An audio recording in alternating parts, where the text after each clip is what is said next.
இயேசுவின் நாமத்தினாலே இந்த மாலை நேரத்திலே உங்களை அன்போடு விட வாழ்த்துகிறேன். நீங்கள் அழைக்கப்பட்ட அழைப்பை பாருங்கள் என்ற வார்த்தையை வேதத்தின் வெளிச்சம் என்ற நிகழ்விலே நாம் தியானித்துக் கொண்டிருக்கிறோம்.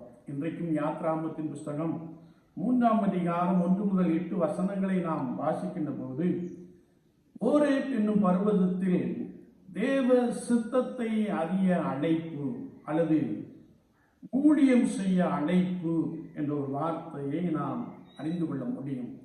மோசே தன்னுடைய மந்தையை ஓரேப் பர்வதம் மட்டும் வழிநடத்தி வந்த பொழுது அங்கே ஒரு அற்புதமான காட்சியை கண்டார். முட்செடி பற்றி எரிகிறது, முட்செடி சுவாலித்து எரிகிறது.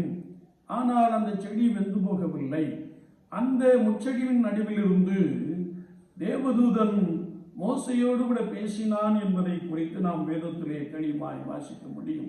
என்னுடைய ஜனங்கள் மிகவும் கொடுமையான வேதனைப்படுகிறார்கள், அடிமைத்தனத்தில் இருக்கிறார்கள்.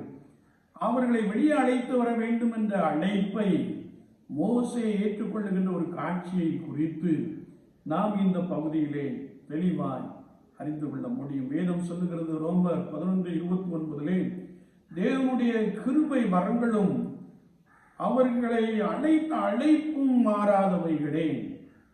லூக்கா 10:3 நாம் வாசிக்கின்ற போது, புறப்பட்டு போங்கள், ஆட்டுக்குட்டிகளை ஓநாய்களுக்குள்ளே அனுப்புறது போல இதோ நான் உங்களை அனுப்புகிறேன் என்று சொல்லுகிறார். என்னை கேட்டுக்கொண்டு இருக்கிற என் அன்பு சகோதரனே சகோதரியே, விசுவாச வாழ்க்கையிலே ஆண்டவர் நம் ஒவ்வொருவரையும், யாரெல்லாம் இயேசு கிறிஸ்துவின் இரத்தத்தினாலே கழுவப்பட்டு ரட்சிப்பின் அனுபவத்தை பெற்று அபிஷேகிக்கப்பட்டு இருக்கிறார்களோ அப்படிப்பட்ட ஒவ்வொருவரையும் ஆண்டவர் ஊழியம் செய்ய அழைக்கிறார் என்று வார்த்தை நமக்கு தெளிவாய் கற்றுக் கொடுக்கிறார். அல்லது தேவ சுத்தம் என்னதென்று அறியும்படிக்கு ஆண்டவர் நம்மை அழைக்கிறார். விசுவாச வாழ்க்கையிலே நாம் எவ்விதமான ஒரு அழைப்பை பெற்றிருக்கிறோம்? நாம் அழைப்பிலே எவனமாய் காணப்படுகிறோம்? அழைக்கப்பட்ட அழைப்பிலே உறுதியாய் இருக்கிறோமா என்று சற்று நம்மை நாமே ஆராய்ந்து பார்ப்போம்.